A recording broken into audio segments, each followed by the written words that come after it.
Europe 1. Le G7 entre dans le vif du sujet ce dimanche avec la première session de travail à 9h30. Il y sera question d'économie, au programme également des rencontres bilatérales en fin de matinée.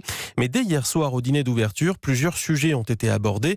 Jean-Rémy Baudot, vous êtes l'envoyé spécial d'Europe 1 à Biarritz. Est-ce qu'on sait ce que les dirigeants se sont dit ? Eh bien, hier soir, à la table du G7, entre la piperade et une sélection de fromages basques, 3 grands sujets ont été évoqués.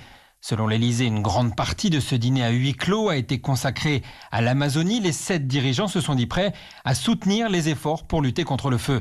La question iranienne a par ailleurs été discutée. Idem pour la situation en Ukraine et les relations avec la Russie. Le potentiel retour du pays dans un G8 a été débattu. L'issue de ces discussions reste pour l'heure secrète. Sur tous ces sujets, des points de convergence ont été dégagés, expliquait néanmoins cette nuit un proche conseiller du président Macron. Un satisfecit affiché sur le fond comme sur la forme. En tout, le dîner aura duré 3 heures, 2 fois plus longtemps que prévu.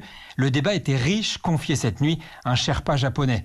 Faut-il y voir un heureux présage pour le succès du G7 ? Dans un tweet, en fin de soirée, Donald Trump indiquait que le dîner s'était très bien passé et que, je cite, des progrès ont déjà été faits. Merci Jean-Rémy Baudot. Donald Trump qui effectivement a tweeté plusieurs fois, même depuis son déjeuner avec Emmanuel Macron hier midi, satisfait notamment de son tête-à-tête de 2 heures avec le président français. Les deux hommes se sont décrits comme alliés. Trump a même parlé d'amitié. Il félicite Emmanuel Macron pour l'organisation de ce G7. C'est un super week-end, a-t-il tweeté.